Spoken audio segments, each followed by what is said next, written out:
नमस्कार, स्वागत है आप सबका। आप देख रहे हैं छत्तीसगढ़ आज। मैं हूं पुनीत पाठक और दिन भर की प्रदेश की बड़ी खबरें विस्तार से दिखाते हैं। शुरुआत एक हादसे से जुड़ी खबर जो आ रही रायपुर से। लॉकडाउन के दरमियान एक सड़क हादसा हुआ। भारत माता चौक पर सड़क हादसा हुआ है। सुरक्षा गार्ड इसमें गंभीर रूप से घायल हो गए। सीसीटीवी में इस हादसे की तस्वीर कैद हुई। सिविल लाइंस थाना इलाके का यह मामला है। तस्वीरें आप देखें कैसे यह हादसा हुआ। भारत माता चौक पर यह गंभीर हादसा हुआ है। सड़कें खाली हैं, लोग वाहनों पर नियंत्रण नहीं रखते और इसी वजह से अक्सर हादसों की स्थिति बनती है। सीसीटीवी में देखें आप हादसे की तस्वीरें। तेज रफ्तार से आती बाइक एक कार से टकरा गई।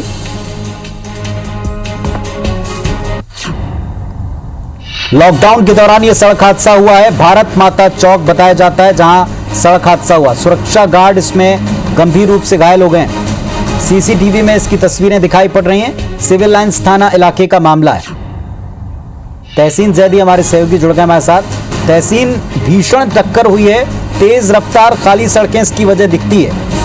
देखिए, जिस तरीके से रायपुर में पूर्ण लॉकडाउन लगा हुआ है, आज उसका दूसरा दिन है और जिस तरीके से रोडें पूरी खाली हैं, उसके बाद भी ये हादसा हुआ है तो निश्चित तौर पे सोचने पे मजबूर इस बात को करता है कि ये सुनी रोड पे भी इतने तेज हादसा हुआ है।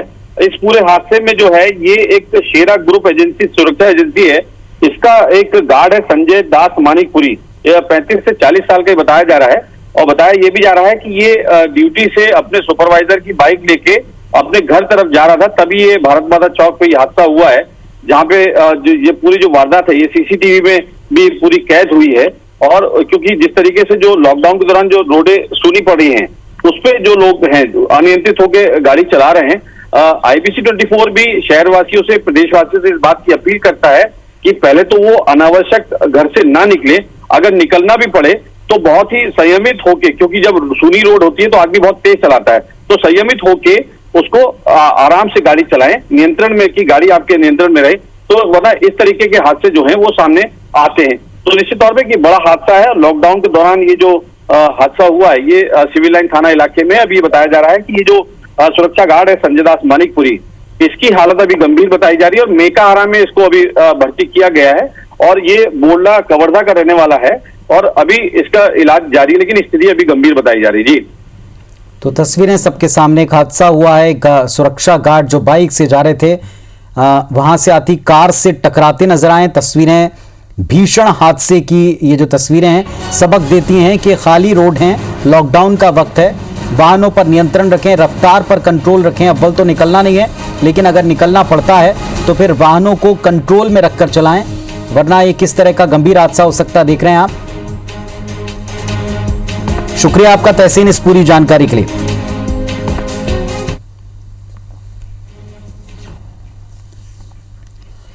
छत्तीसगढ़ के स्वास्थ्य मंत्री टीएस सिंहदेव ने कहा है कि प्रदेश में कोरोना का संक्रमण इतनी तेजी से फैल रहा है कि कई जिलों में पॉजिटिविटी की दर 40 से 50% तक पहुंच गई और ये बहुत चिंताजनक स्थिति है, क्योंकि 5% से ज्यादा पॉजिटिविटी का रेट यानी कि स्थिति खतरनाक।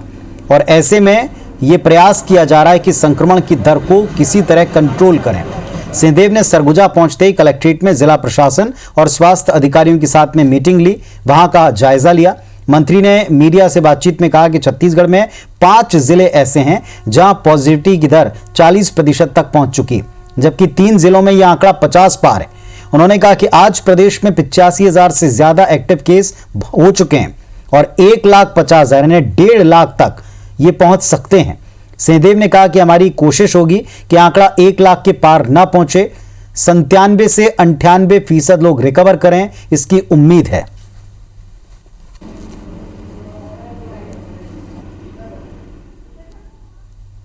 कुछ जिलों में बहुत चिंताजनक है। इसमें 5 जिले ऐसे हैं जहां 40 से ज़्यादा प्रतिशत संक्रमित व्यक्ति पाए जा रहे हैं। हर 100 टेस्ट में 40 से ज़्यादा संक्रमित हैं और 3 जिलों में तो 50 से ज़्यादा है। एक जिले में 30 से 40 के बीच में है, अन्य जिलों में 15 से 20, 10 से 15 और 5 से ऊपर और 5 से नीचे। इस प्रकार से हम लोगों ने, मैंने अपने समझ के लिए उसको वर्गीकरण किया है। 85,890 संक्रमित एक्टिव केसेस 85,800 से ऊपर संक्रमित व्यक्ति छत्तीसगढ़ में हैं। ये संख्या 1,30,000 से 1,50,000 तक जा सकती है एक समय में पॉजिटिव लोगों की, ऐसा मान के हम लोग तैयारी कर रहे हैं। आज भी कहना चाहूँगा कि हर स्थिति में इस गंभीर दौर के बाद भी मुझे विश्वास है कि 97% से ज़्यादा नागरिक ठीक होके जाएंगे, या 98 भी हो सकता है।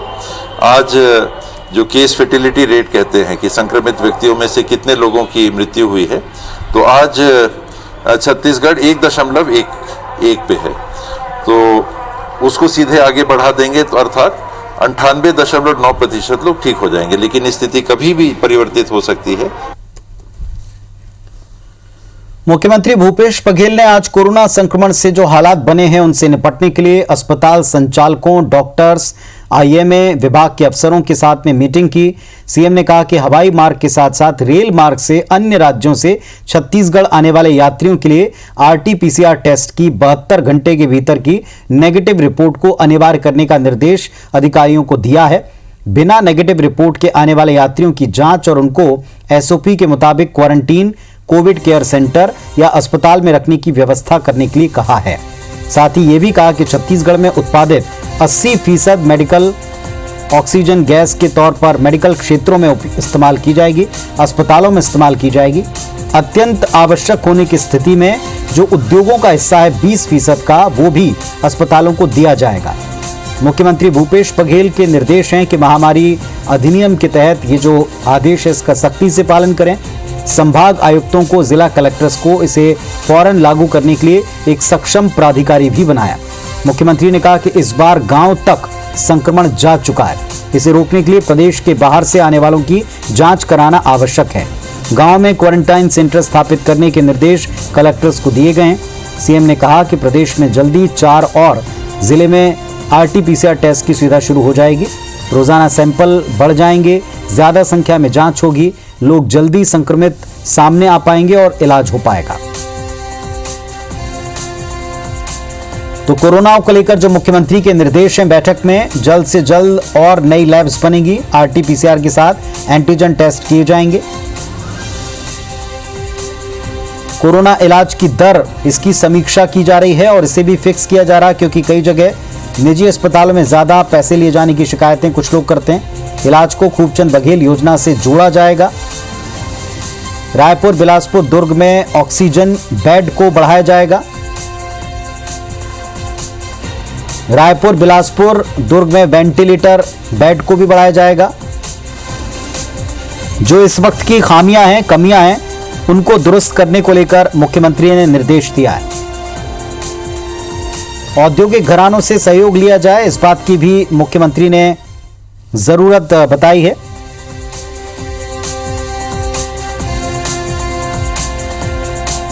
और 80% ऑक्सीजन जो है वो केवल और केवल अस्पतालों को दी जाए। उद्योगों को मिलने वाला 20% ऑक्सीजन का हिस्सा अगर जरूरत पड़ती तो वो भी अस्पतालों को या स्वास्थ्य केंद्रों को ट्रांसफर किया जाएगा।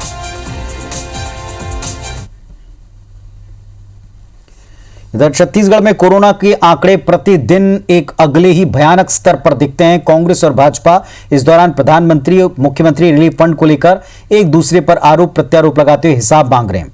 एक तरफ मुख्यमंत्री भूपेश बघेल विभिन्न मदों से पिछले एक साल में 853 करोड़ रुपए कोरोना रोकथाम के लिए आवंटित करने की बात बताते हैं, तो कांग्रेस पार्टी ने ट्विटर पर प्रधानमंत्री केयर फंड लापता नाम से एक पोस्टर बनाया। मंत्री अमरजीत भगत ने कहा कि भाजपा सांसद छत्तीसगढ़ के प्रति जवाबदेह नहीं है। पीएम केयर्स फंड का उपयोग छत्तीसगढ़ में किया जाए। वहीं सांसद सुनील सोनी ने कहा कि हम केंद्र से राज्य में योजना लाने के काम करते हैं। भाजपा सांसद राज्य के हित में काम करते हैं, न कि इस पर राजनीति करते हैं। सुनील सोनी का आरोप है कि राज्य सरकार ने कोरोना सेस की राशि का हिसाब अब तक प्रदेश को नहीं दिया है। सीएम रिलीफ फंड में पैसा भी नहीं दिया, आप सब लोगों ने पीएम केयर फंड में दिया, कोई बात नहीं। लेकिन आप राजनीति में हैं तो आपकी नैतिक जवाबदारी है कि प्रदेश में सुविधा उपलब्ध हो। तो अगर आपने पीएम केयर फंड में पैसा दिया है तो उसका उपयोग भी यहाँ राज्य में होना चाहिए। मेरे को ध्यान नहीं है कि आज तक किसी मंत्री ने या मुख्यमंत्री जी ने हमसे बात किया होगा। 2.5 साल का कालखंड निकल गया, हमारा भी 2 साल होने जा रहा है। हमको आज तक के किसी मंत्री ने फोन नहीं किया। हमने फोन किया है, मैं गिना सकता हूं बहुत सारे मंत्रियों को कि आपके क्या प्रस्ताव है बताइए, मैं केंद्र में आपकी बात को रखूंगा। प्रधानमंत्री जी ने हमको 3 कमेटी 4 कमेटी में रखा है, आप कमेटी के अंदर में आपकी बात को हम रखेंगे और रखा है मैंने। छत्तीसगढ़ में कोरोना की जमीनी स्थिति जानने केंद्र सरकार की 11 टीमें कई जिलों में पहुंची। ये टीमें कोरोना आंकड़ों और मौत की वजह जानने के साथ साथ राज्य सरकार की तरफ से कोरोना रोकथाम के किए जा रहे प्रयासों का भी ब्यौरा ले रही हैं। भाजपा सांसद सुनील सोनी ने बताया कि केंद्रीय टीम्स के अधिकारी उनसे मुलाकात करने पहुंचे। इस दौरान अधिकारियों ने छत्तीसगढ़ की स्थिति पर चिंता जताई। सांसद ने बताया कि छत्तीसगढ़ में कोरोना जांच कराने और रिपोर्ट आने में काफी देर हो रही है और इसी के चलते मौत का आंकड़ा भी बढ़ा है। सांसद सोनी ने कहा कि राज्य सरकार को जिलों में लैब टेस्टिंग की फैसिलिटी बढ़ानी चाहिए। ये भी कहा कि केंद्र की आयुष्मान योजना के तहत कोरोना के इलाज का प्रचार प्रसार ज्यादा से ज्यादा किया जाए। सांसद सुनील सोनी ने कहा कि राज्य सरकार वैक्सीनेशन में अपना श्रेय न ले, मुफ्त में केंद्र सरकार राज्यों को वैक्सीन दे रही है। भारत सरकार के ज्वाइंट सेक्रेटरी तकप्पा जी, उनसे मेरी विस्तार से चर्चा हुई। उन्होंने बहुत बड़ी चिंता जाहिर की है और ये जो टीम है ये जाकर परिश्रम की पराकाष्ठा कर रही है। 22 लोगों की टीम है, 2-2 व्यक्ति 11 जिलों के अंदर में गए हैं और राज्य सरकार से ये आग्रह है आयुष्मान भारत कार्ड का जो है उसमें कोरोना का इलाज होगा, इस बात को प्रचारित करें। छत्तीसगढ़ में एक बार फिर लॉकडाउन लौटा है और धीरे धीरे करके छत्तीसगढ़ के ज्यादातर जिले लॉक होते दिख रहे हैं। कवर्धा जिले में आंशिक लॉकडाउन का ऐलान किया गया, जबकि प्रदेश के 17 जिले हैं जहां टोटल लॉकडाउन की स्थिति है। धीरे धीरे करके तमाम जिले लॉक हो रहे हैं। रायपुर में 9 से 19 अप्रैल तक 10 दिनों का लॉकडाउन चल रहा है, जारी है। कवर्धा में 9 अप्रैल से आगामी आदेश तक आंशिक लॉकडाउन की स्थिति है। राजनांदगांव में 10 से 19 अप्रैल तक का लॉकडाउन जारी है। बेमेतरा में 10 से 19 अप्रैल तक का लॉकडाउन जारी है। बालोद में 10 से 19 अप्रैल तक लॉकडाउन लगा हुआ है। बड़ौदा बाजार में भी 10 तारीख से 19 अप्रैल तक का लॉकडाउन लगा है। कोरिया जिले में 11 से 19 अप्रैल तक लॉकडाउन की स्थिति है। धमतरी जिले में भी 11 से 26 अप्रैल तक लॉकडाउन लगाया गया है। 15 दिन का सबसे लंबा लॉकडाउन धमतरी में है और स्थितियों को देखते हुए जिला प्रशासन को इसकी छूट है कि वो लॉकडाउन की अवधि तय करें। 11 से 18 अप्रैल तक जशपुर में 7 दिनों का लॉकडाउन लगा है। कोरबा में 12 से 21 अप्रैल तक 9 दिनों का लॉकडाउन घोषित हुआ है। सरगुजा में 13 से 23 अप्रैल तक का लॉकडाउन घोषित हुआ है। धीरे धीरे करके तमाम जिले लॉक हो रहे हैं। गरियाबंद में 13 से 23 अप्रैल तक 10 दिनों की लॉकडाउन की स्थिति।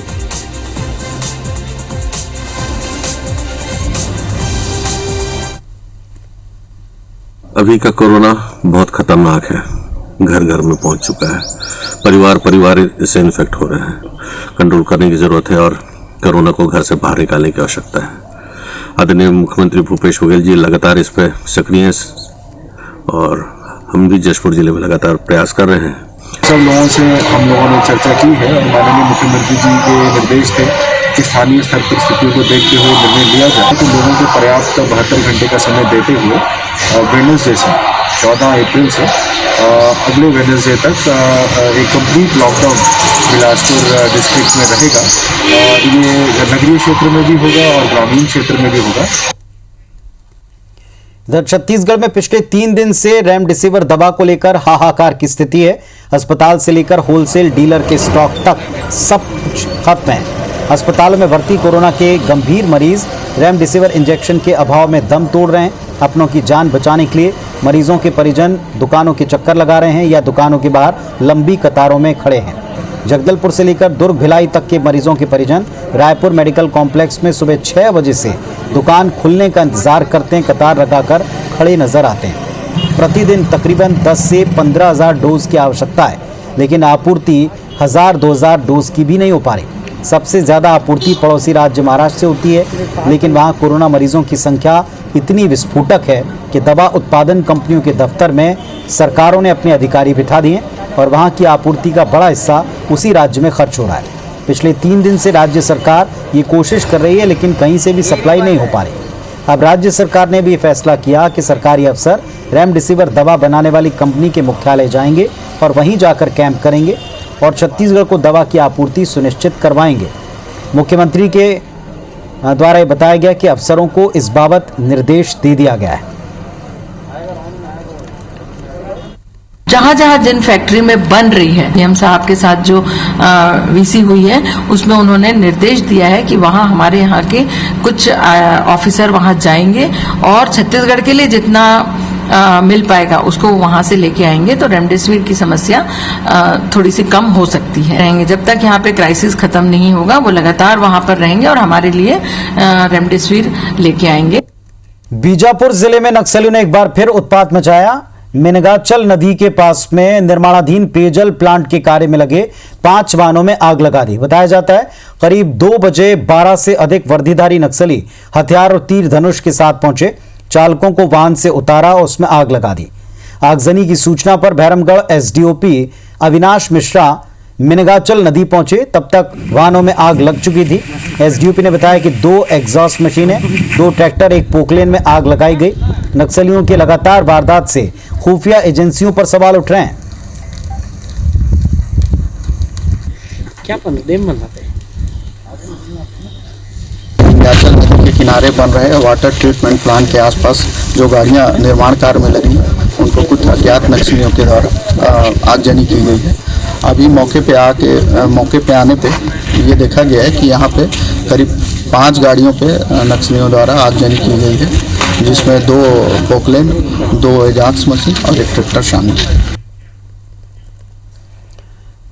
इधर दंतेवाड़ा के कटेकल्याण थाना क्षेत्र के गादम और जंगमपाल के जंगलों में मुठभेड़ में पुलिस ने एक इनामी नक्सली को ढेर किया। पुलिस ने घटनास्थल से 2 किलो का एक आईडी, 1 नग 8 mm की पिस्टल, 1 भरमार बंदूक, 2 पिट्ठू, 6 नग तीर धनुष, 1 नग पटाखे, दवाइयां और दैनिक उपयोग का सामान बरामद किया है। जंगमपाल पहाड़ी में 20 से 25 सशस्त्र नक्सलियों की मौजूदगी की खबर पर दंतेवाड़ा डीआरजी के 45 जवानों का बल रवाना हुआ। जंगमपाल पहाड़ी के पास में पहुंचते घात लगाए नक्सलियों ने जवानों पर अंधाधुंध फायरिंग शुरू कर दी। जवाबी फायरिंग में पुलिस को भारी पड़ता देख नक्सली भाग गए। मुठभेड़ के बाद एक नक्सली का शव मिला है। इसकी पहचान वेट्टी होंगा जन मिलिशिया कमांडर के तौर पर हुई। उस पर राज्य शासन ने 1 लाख का इनाम रखा था। वहीं दंतेवाड़ा एसपी ने इस पर 10,000 का इनाम घोषित किया था। गादम और जंगमपाल के बीच में उस पार्टी को दोबारा घेराबंदी किया गया। करीब 15 मिनट फायरिंग चली, ताबड़तोड़ फायरिंग हुई। उसके बाद एक माओवादी मेल गट्टी हुंगा करके मिलिशिया कमांडर है, छत्तीसगढ़ शासन से 1 लाख का इनाम है और उसकी डेड बॉडी रिकवर की हमने। 2-3 नक्सलियों को बगल से भागते हुए घायल अवस्था में देखा गया है। लगातार सूचना संकलन किया जा रहा है और दोबारा इंट मिलने पर दोबारा धावा बोला जाएगा। और इस वक्त हमको एक बड़ी खबर रायपुर से मिल रही है। छत्तीसगढ़ युवा कांग्रेस की सूची जारी हुई, जिसमें 11 महासचिव, 26 सचिव, 16 सह-सचिव नियुक्त हुए हैं। स्वप्निल मिश्रा रायपुर युवा कांग्रेस जिला अध्यक्ष बने हैं। प्रशांत बोकड़े बालोद युवा कांग्रेस जिला अध्यक्ष बनाए गए हैं। तो कांग्रेस पार्टी ने एक सूची जारी की है। छत्तीसगढ़ युवा कांग्रेस की सूची है, जिसमें 11 महासचिव, 26 सचिव, 16 सह सचिव नियुक्त किए गए हैं। स्वप्निल मिश्रा रायपुर यूथ कांग्रेस के जिला अध्यक्ष बने। प्रशांत बोकड़े बालोद जिला युवा कांग्रेस के जिला अध्यक्ष बनाए गए।